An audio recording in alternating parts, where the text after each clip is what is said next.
One of America's greatest treasures is its national parks.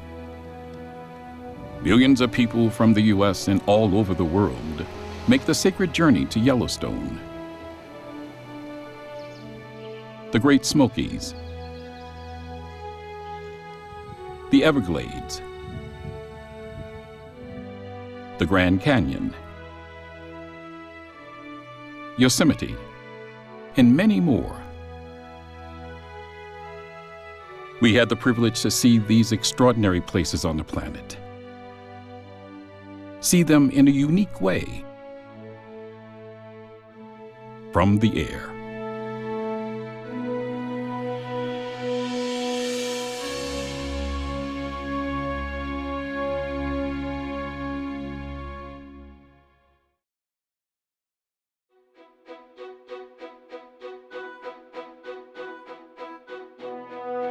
Our journey begins as we move up America's east coast toward Acadia National Park, the second most visited park in the country.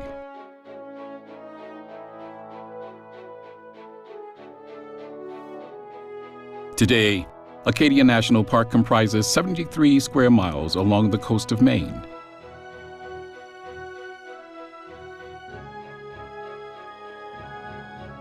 An area spread out over a large portion of Mount Desert Island, much of Isle aux Hautes, and a portion of the Scudic Peninsula.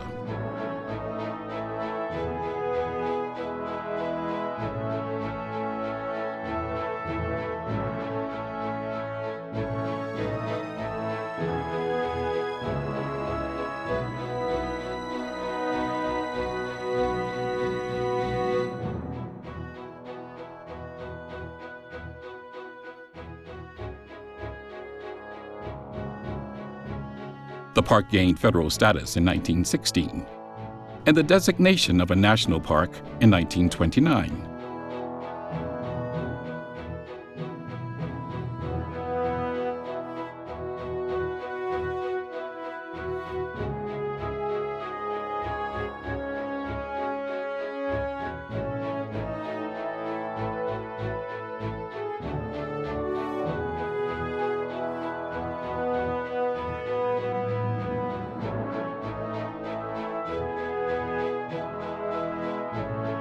From the air, we see many of the park's landmark mountains and lakes.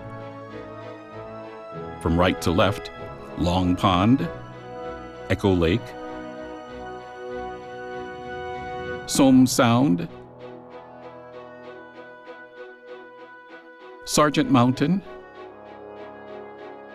Jordan Pond,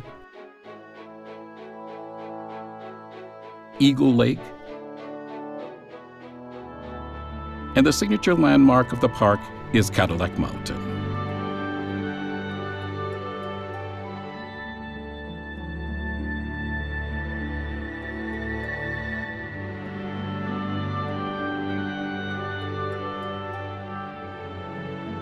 Below is the historic town of Bar Harbor.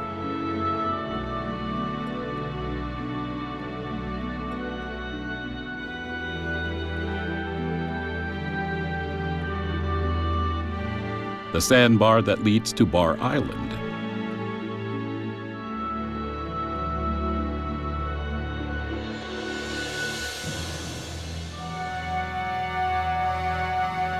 And the many coastal towns Mount Desert Island has to offer.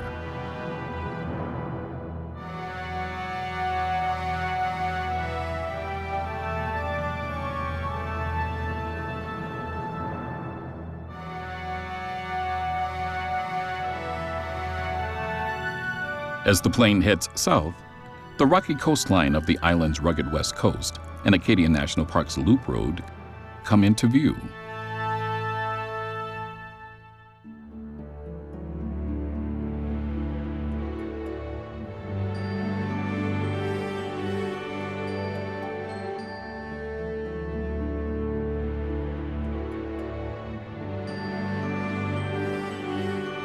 If you're lucky enough to be in the park during September and October, a dazzling display of fall color awaits you.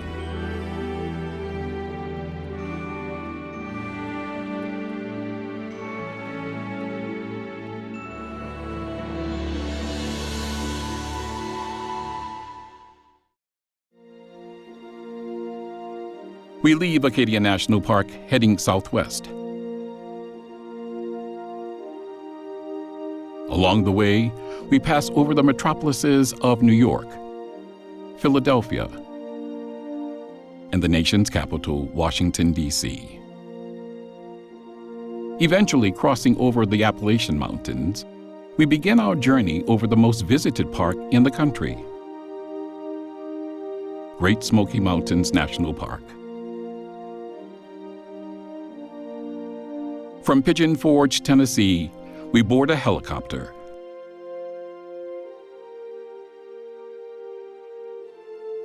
In 1926, Congress authorized the creation of a great national park in the East. A great national park east of the Mississippi River. A park in the southern Appalachian Mountains.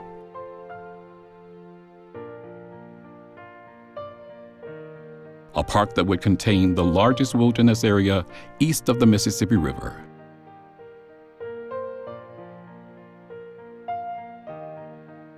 A park that today covers over 500,000 acres of breathtaking beauty.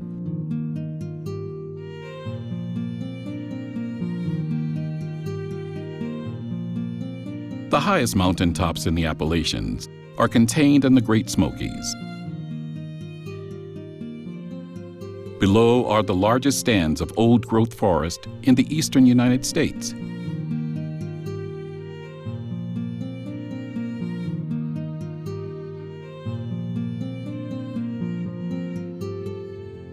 And to crown it all, it encompasses one of the most biologically diverse ecosystems in the world.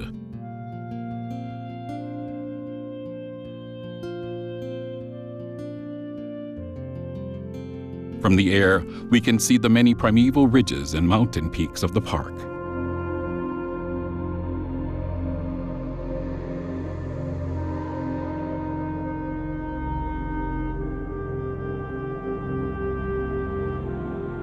Below, the result of a destructive tornado can be seen.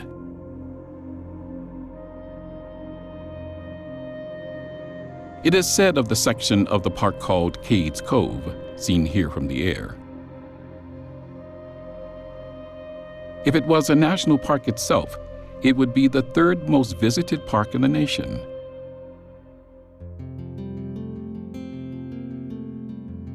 It is a ghost community.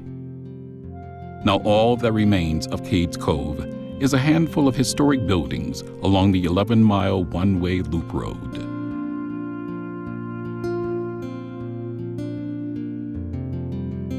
One last look at the amazing treetops below.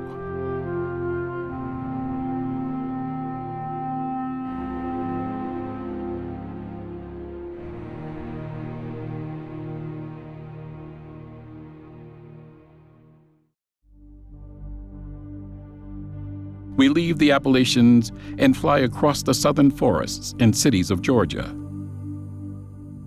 down to the southern tip of the Florida Peninsula. There is no place on the planet like the Everglades. It is where two great biomes of life meet.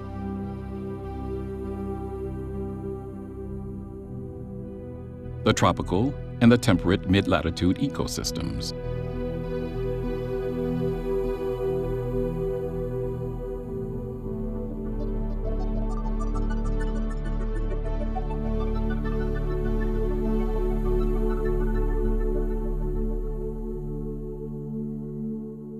It is where plants and animals from each coalesce to produce a subtropical tapestry of ecosystems that is unmatched anywhere in the world.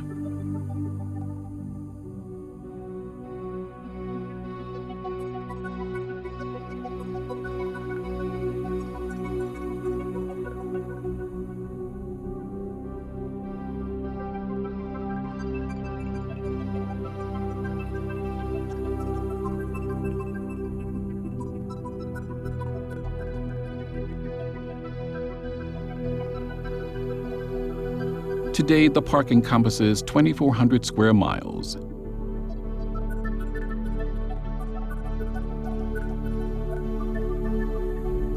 (2,400 square miles of prime wetland wilderness.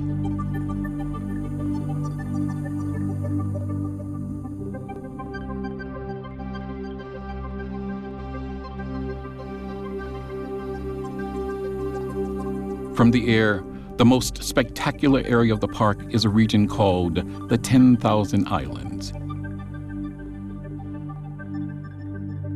Below is a labyrinth of saltwater, mangroves, and islands.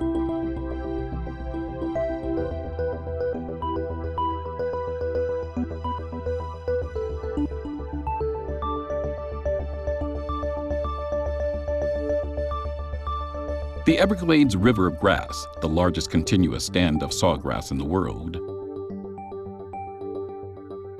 is punctuated by what appears to be small ponds. Small ponds that are actually alligator holes. Holes that are dug by alligators.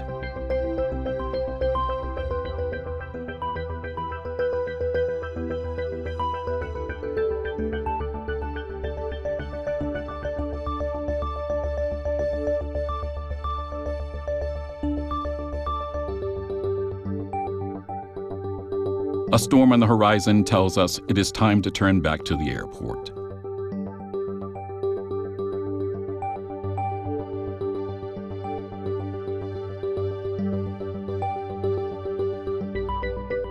We follow the slow, wide river that is the essence of Everglades National Park.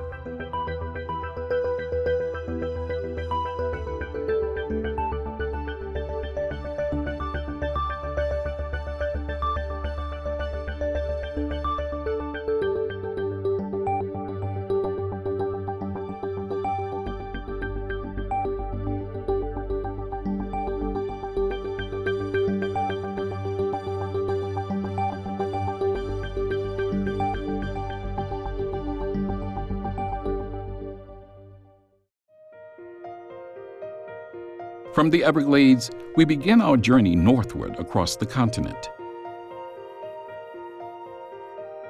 We pass over New Orleans and the Mississippi Bayou. We follow the Mississippi north, cross over Minneapolis, St. Paul, and head for Voyageurs National Park in the northern boreal forest.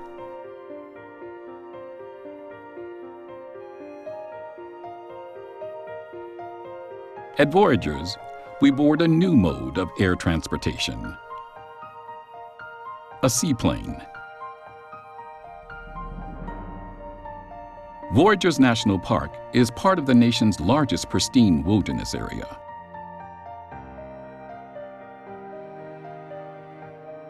An area known as the Boundary Waters.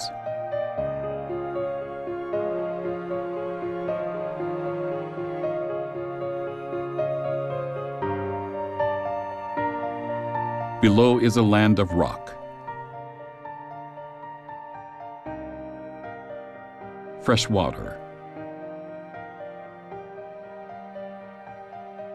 and forest.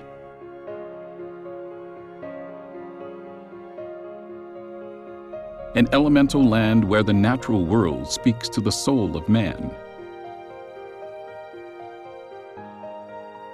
A land where you can hear the haunting call of the loon.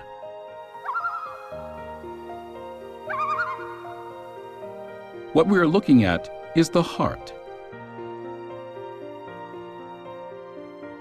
the core of the North American continent. The rocks have been there since planet Earth first formed.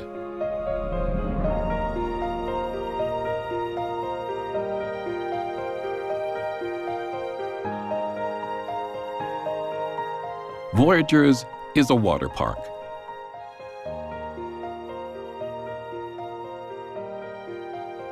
The waters are there because glaciers gouged out great depressions in the ancient rocks over the last 200,000 years.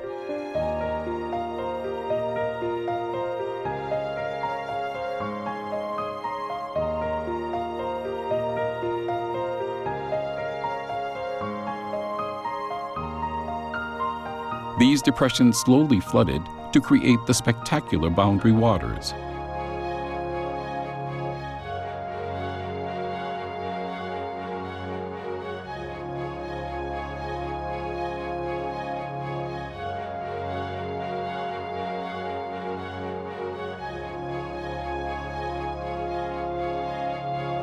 Voyageurs National Park is a relatively new park. Established in 1975, it encompasses all or part of 4 major lakes and many small ones.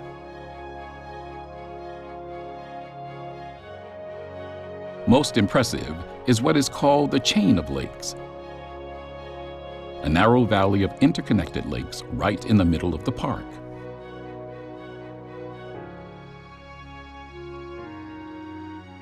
The highlight of our trip is Kettle Falls and the famous Kettle Falls Hotel.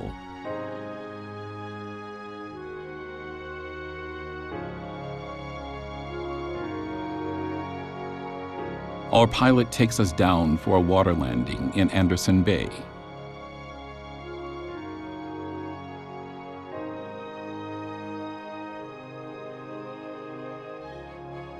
Where we see a stunning outcrop of granite cliffs.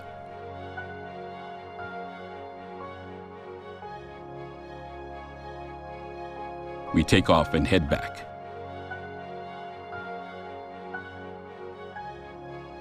One last look at the glacier-carved lakes of Voyageurs National Park.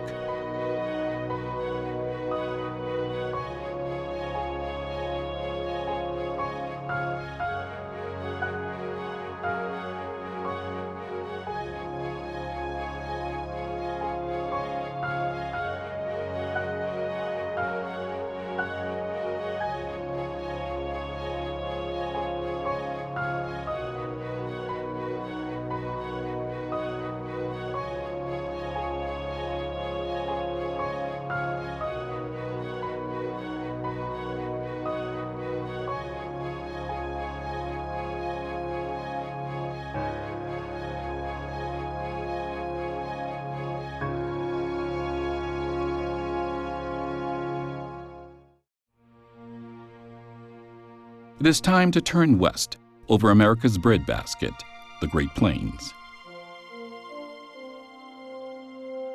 Stretching before us are the endless fields of wheat, corn, and soybeans.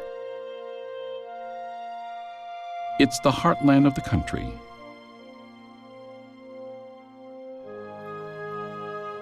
As we reach the western edge of the Great Plains, we encounter Badlands National Park, located near South Dakota's Black Hills. This is the only region where our mode of air transportation is a hot air balloon.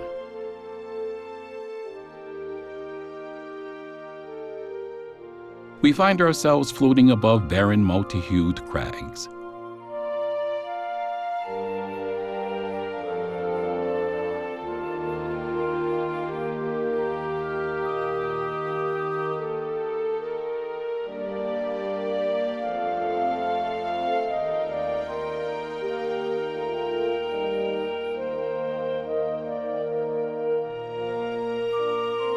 Cliffs and bluffs, spires, gullies, and ridges of sedimentary rock. These are America's foremost badlands.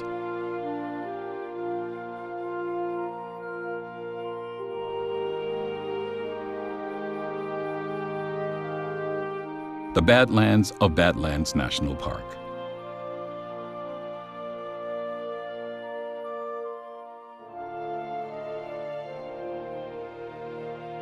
The geologic force shaping this dramatic landscape is the erosion of the 35-million-year-old White River Formation.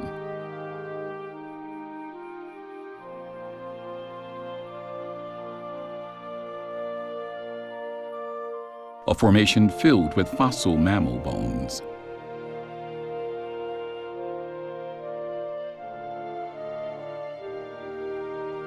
This almost 243,000-acre area transferred from monument status to a full-fledged national park in 1978.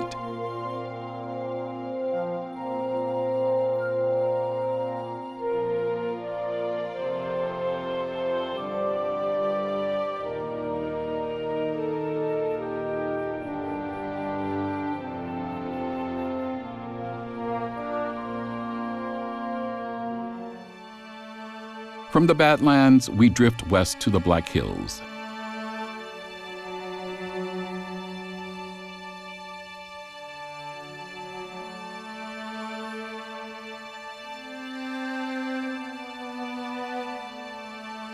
In contrast to the Badlands, here is an area of rounded mountain peaks.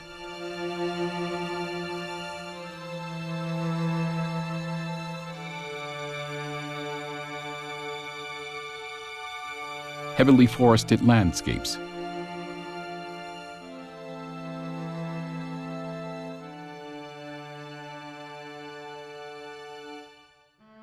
And open valleys where wildlife abounds.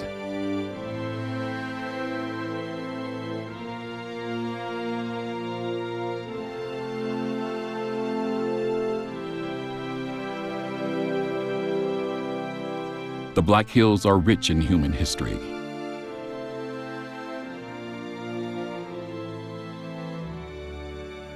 A sacred place for the Sioux Nation.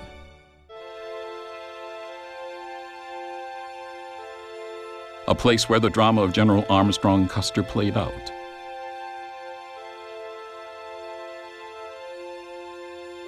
A gold rush.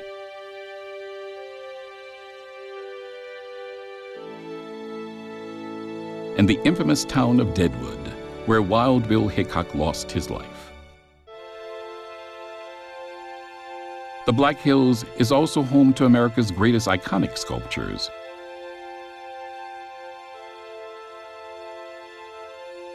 Crazy Horse,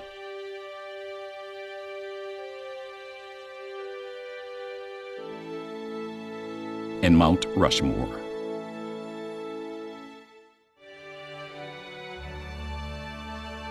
It is time to move further west.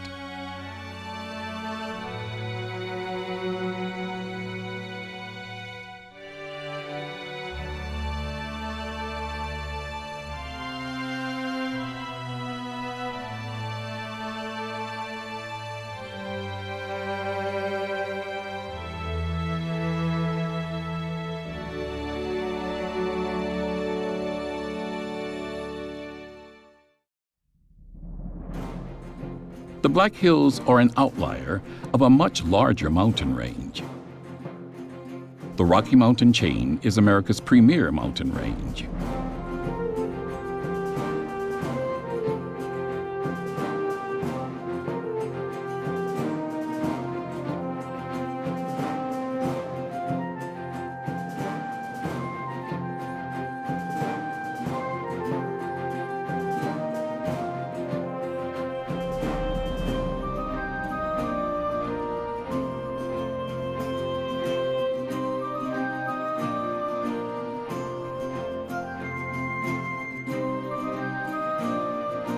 It is home to 3 national parks.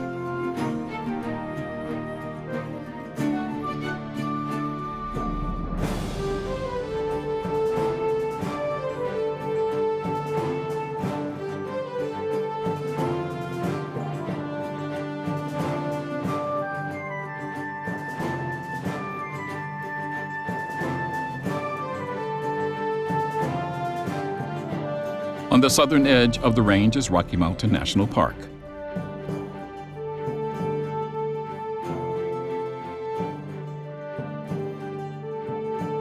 The park contains the greatest collection of 14ers in the lower 48. Mountains whose peaks extend past 14,000 feet above sea level.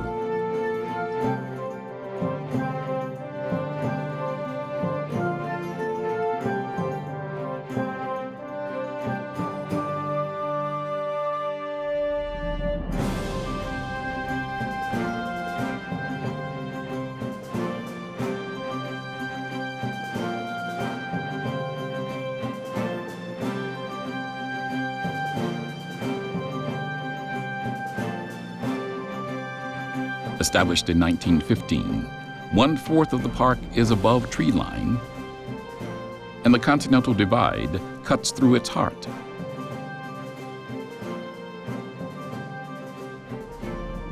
Dividing it into dramatically different east and west ecosystems.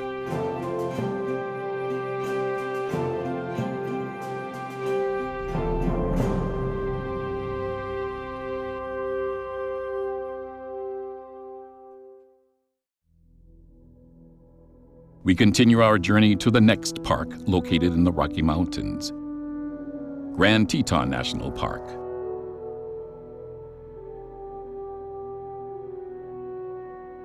Grand Teton National Park features the youngest mountain chain in the Rockies.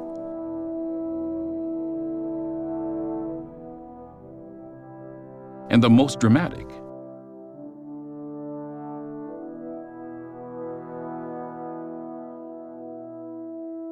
Nothing is more spectacular than the glacier-carved features of the Grand Tetons.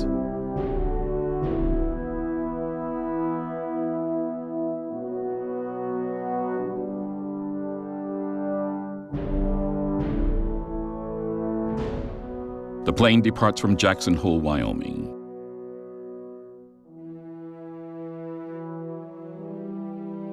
Immediately below is the Snake River, beginning its long journey to the Pacific Ocean.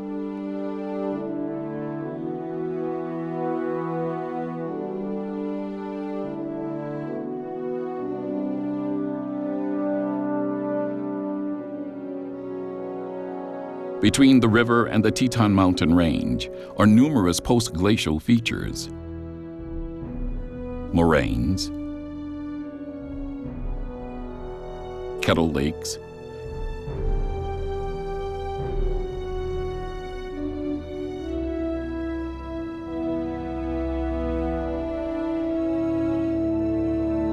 and the large glacial Lake Jackson.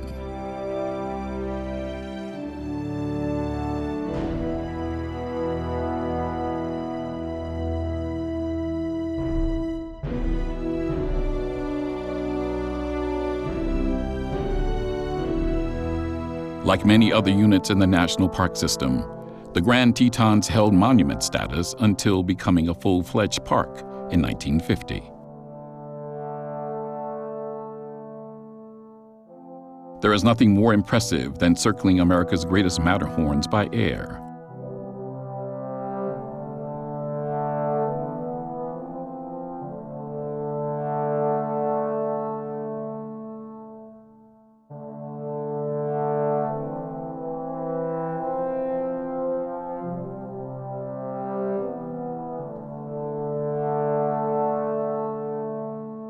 Up close and personal with cirques.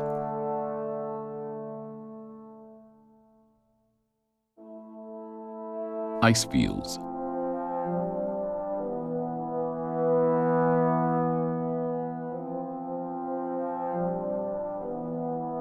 And mountain glaciers.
Heading north, we arrive at the last park in the Rocky Mountains, Glacier National Park, with its year-round snow-capped peaks. The Rocky Mountains were formed during a 25 million year period between 80 and 55 million years ago.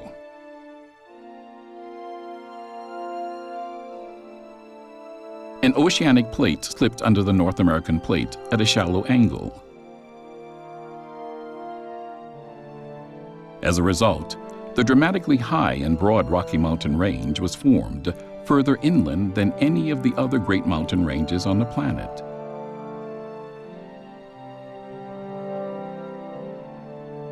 Surrounded by flat prairie lands to the east and west, No place better typifies the essence of the Rocky Mountains than Glacier National Park.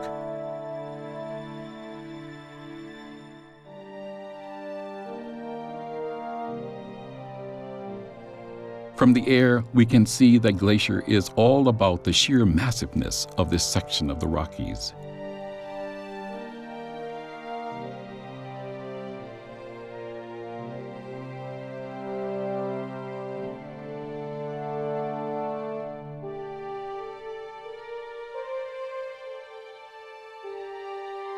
The west side of the park is often shrouded in clouds and storms.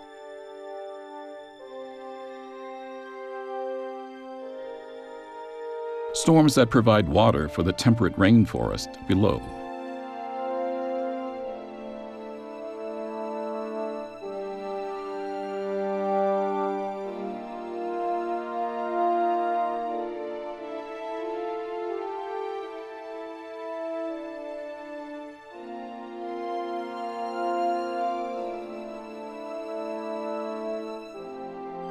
Often referred to as the crown of the continent, Glacier encompasses 16,000 square miles of pristine wilderness.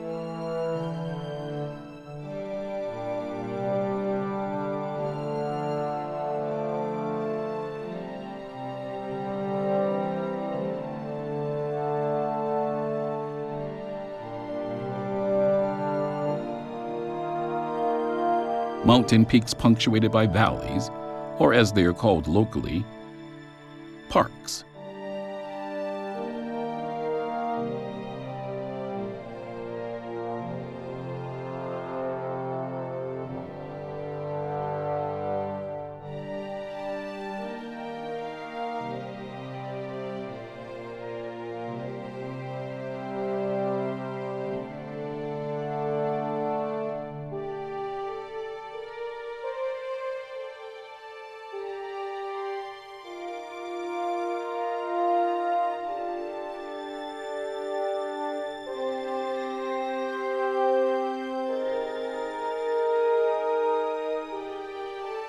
One of the older units in the national park system, Glacier was established in 1910.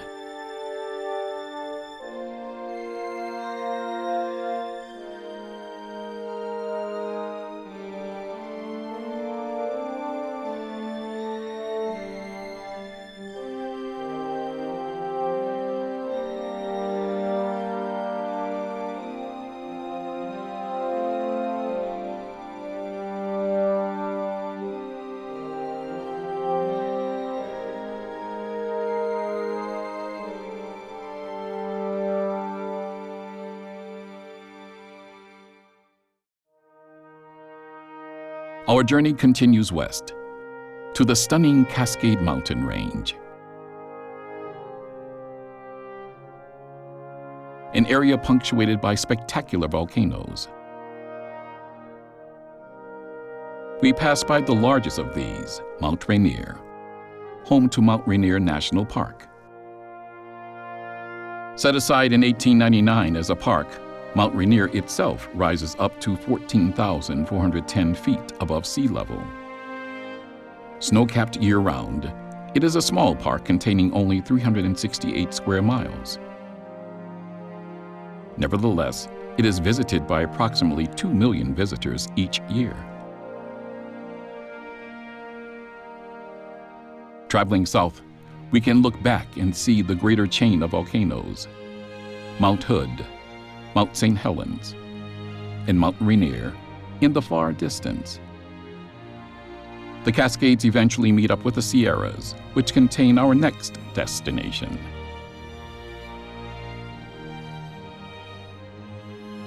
The Sierras, sometimes called the High Sierras or the Sierra Nevada Mountains, is a relatively narrow mountain range.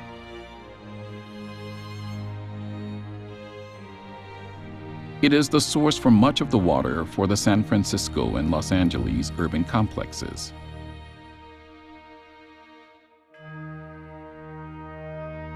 Its Mount Whitney, at 14,490 feet, is the tallest peak in the lower 48. But tucked away in this range is one of this country's most amazing, awe-inspiring wonders, Yosemite National Park. The birthplace of the national park system itself.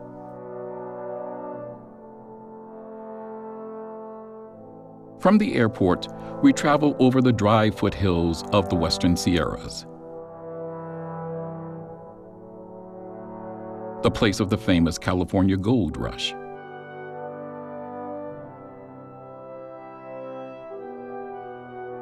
Suddenly, we are among dramatic granite-domed mountain peaks.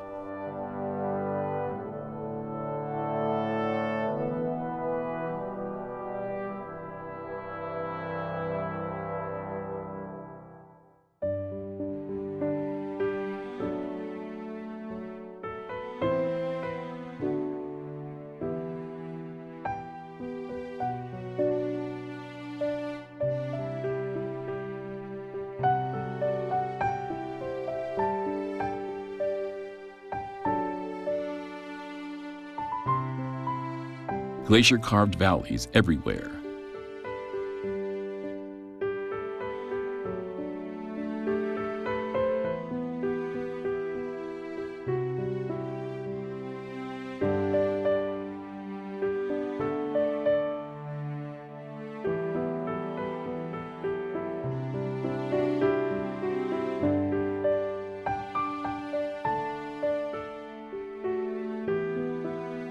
Even glacial lakes and waterfalls.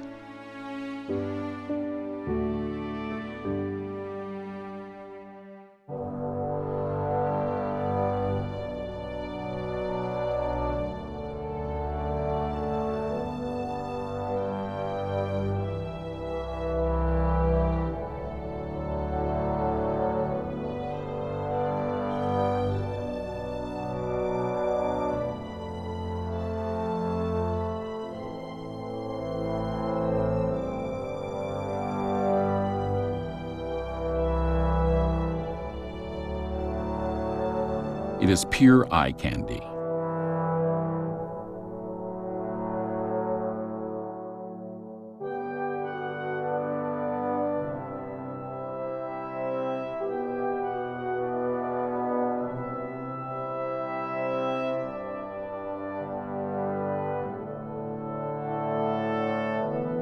Then there it is, the Great Valley itself, Yosemite Valley.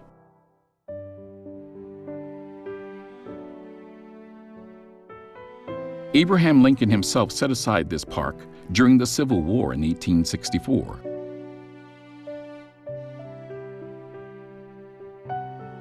Today, the 1,169 square mile park receives over 4 million visitors a year.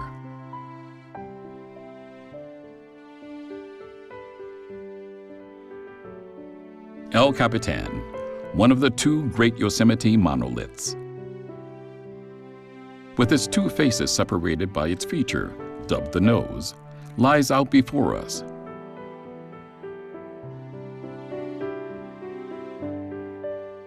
At last, Half Dome, the most iconic feature in Yosemite. The 5,000-foot granite peak rises above the valley floor in one dramatic sweep of sheer rock.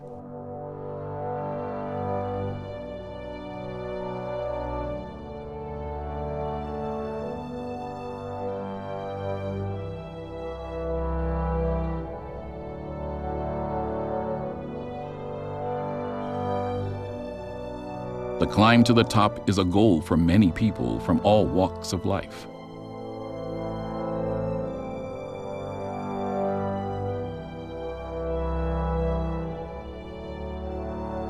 As we depart the park, we get a last look at its spectacular waterfalls.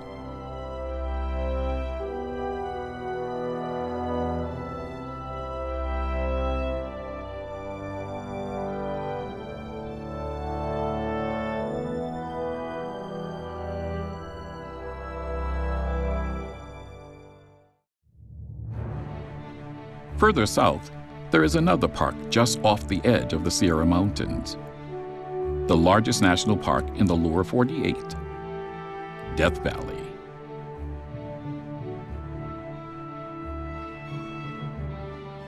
As our plane departs, we notice the altimeter is below zero, below sea level.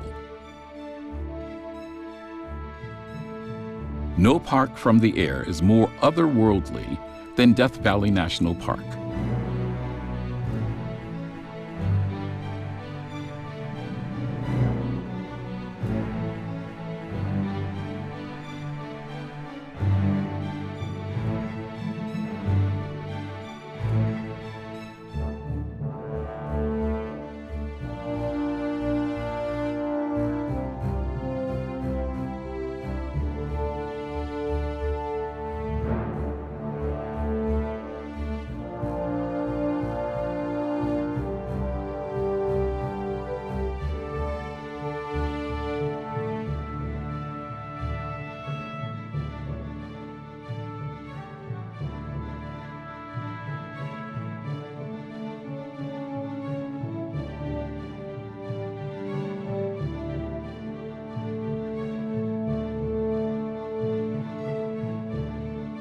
The park is 140 miles long. Gaining park status in 1994, it comprises over 3,000 square miles. It contains the lowest point in the Western Hemisphere and the hottest place ever recorded in the world.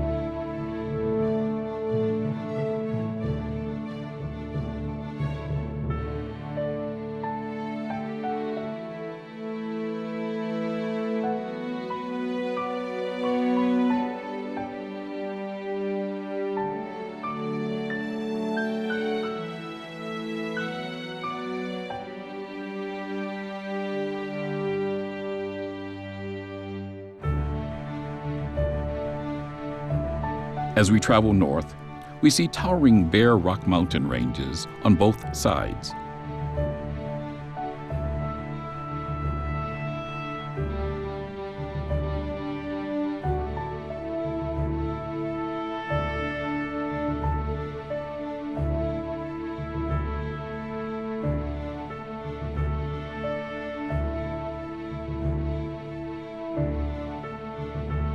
Now below us are the spectacular Mesquite Flat sand dunes.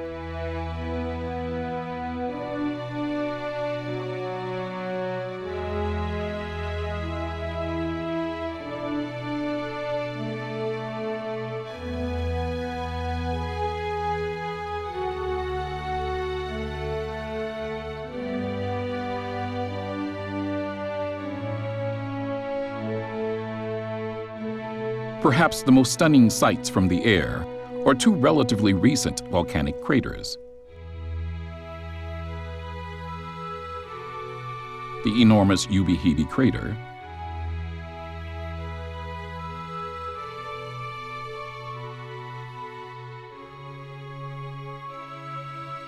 and its smaller companion, Little Hebe.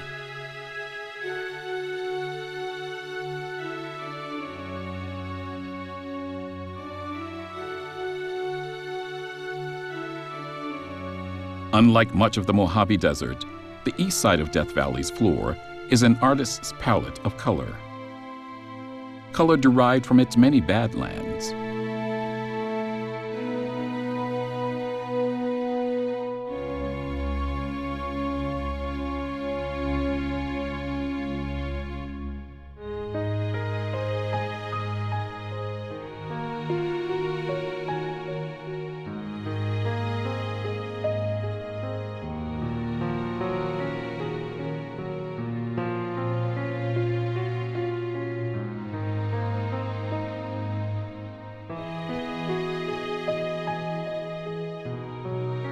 But what most people come to see in Death Valley are the massive gleaming white salt flats where the temperatures soar above 130 degrees Fahrenheit.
Our next destination contains the greatest concentration of national parks in the world, the Colorado Plateau.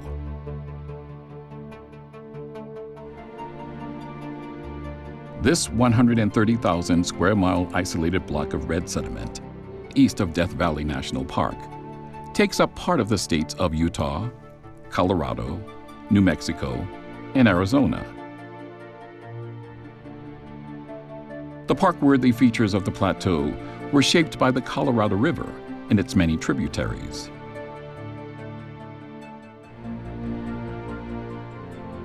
The Colorado River begins its long journey to the sea in the Rocky Mountains.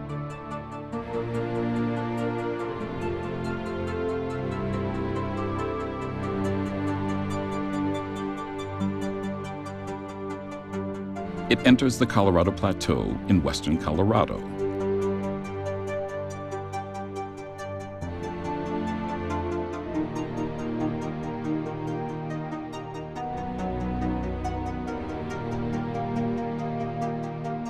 And quickly moves into eastern Utah, where it enters Canyonlands National Park. Canyonlands National Park preserves one of the most weird, wonderful, and magical places on Earth.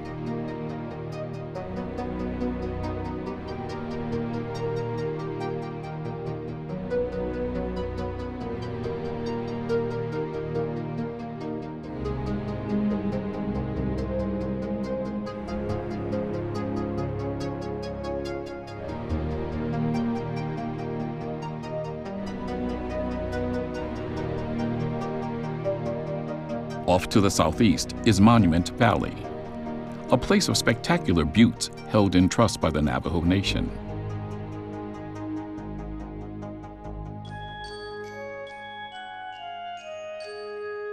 Suddenly, the tributaries swell up with water.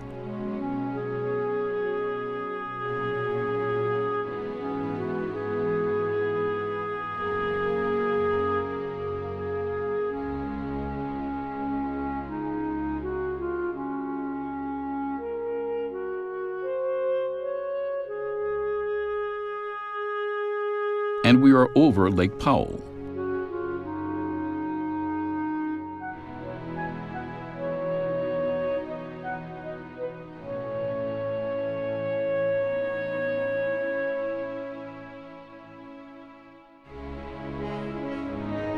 Below is Glen Canyon Dam.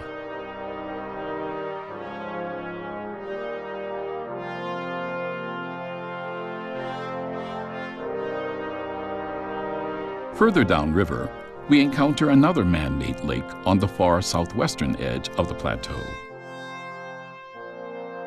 Lake Mead and its massive Hoover Dam.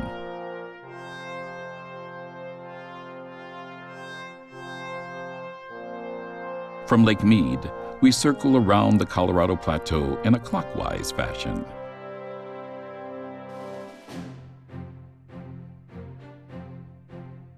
First is Zion National Park, Utah's first national park. This 229 square mile park is known for its slot canyons cut by the East Fork of the Virgin River.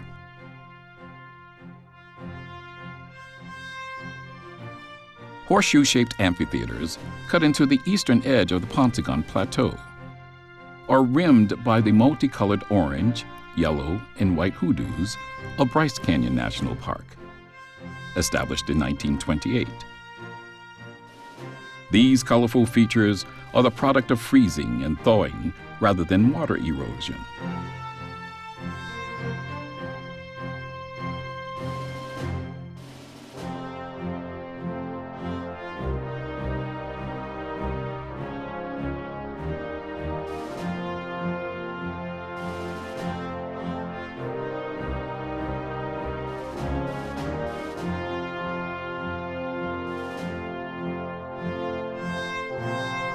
By passing over Capitol Reef National Park, another park dissected by the outlying tributaries of the Colorado River,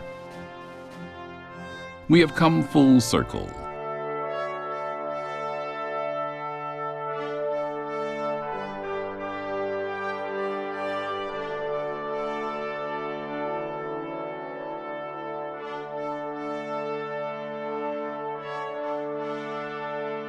But this is not the end of our journey over the Colorado Plateau. What remains is the most spectacular feature of all, the Grand Canyon.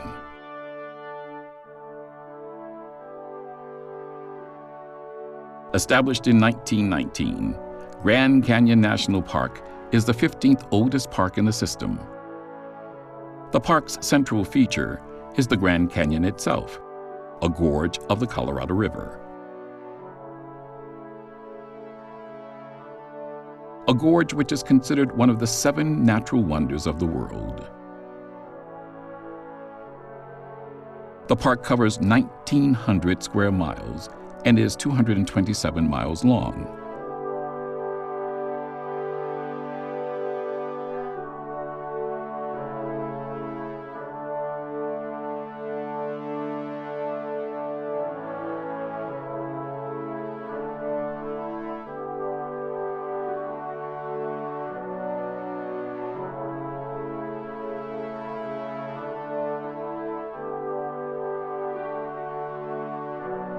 Its depth varies from near a vertical mile, 5,280 feet, near the south rim, to its deepest at 6,000 vertical feet from river to rim further downriver.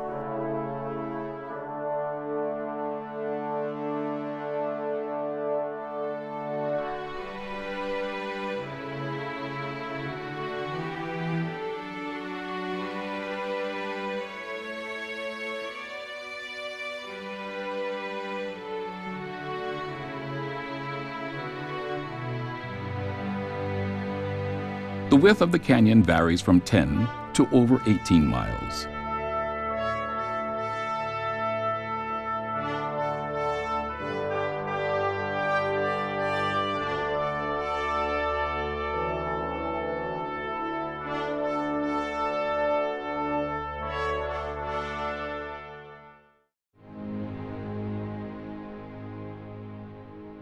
From one of the 7 natural wonders of the world, we travel north to the granddaddy of all national parks, Yellowstone.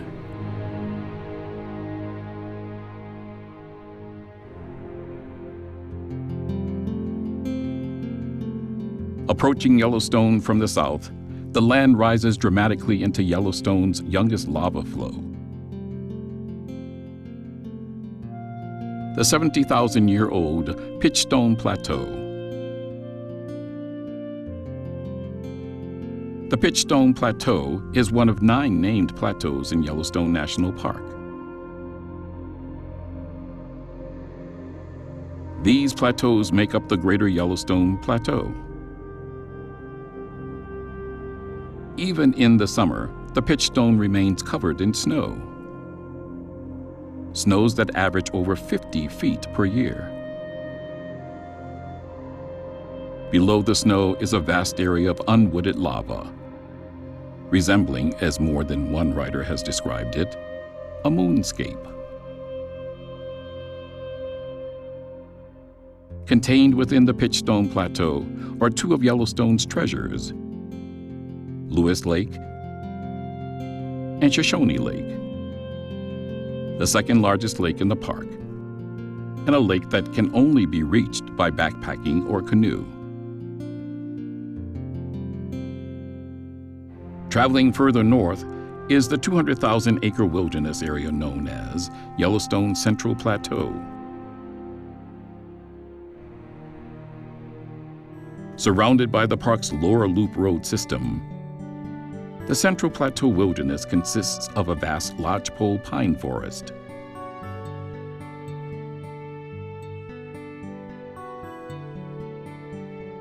The Central Plateau, while devoid of high peaks, abounds in meadows, wildlife, thermal features, and rivers.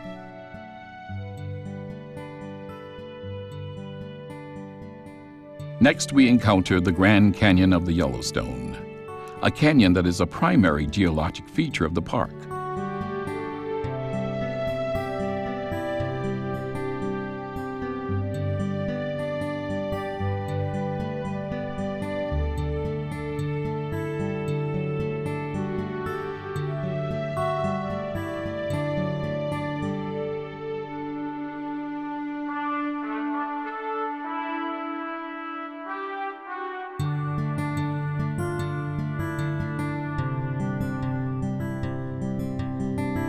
It is roughly 20 miles long and contains a place where the Yellowstone River drops from the upper falls to the bottom of the lower falls, a distance greater than Niagara Falls.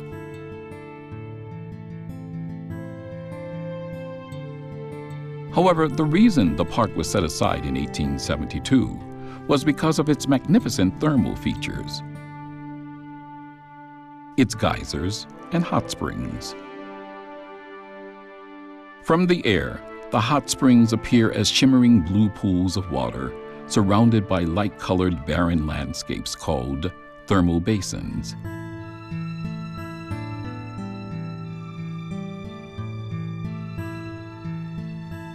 What's exclusive to Yellowstone is its concentration of over 500 geysers. Thermal areas where superheated water periodically erupts into the air.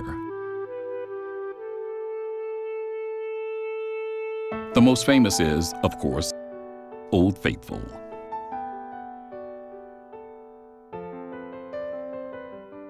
A spectacular geyser that erupts like clockwork.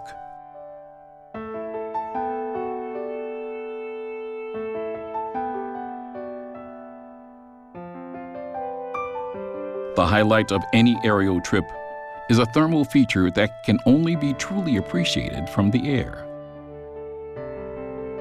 A thermal feature known as the Grand Prismatic.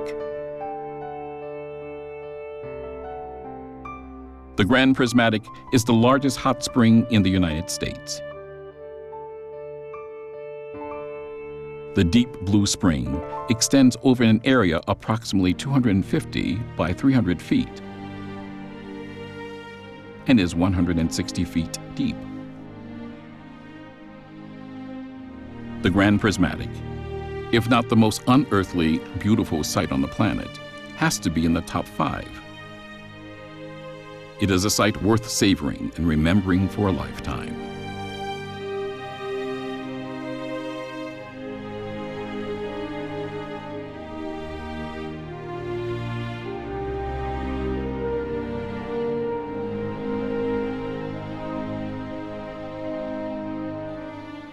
One last look from this unique perspective at the great land, water, and mountains of this great country.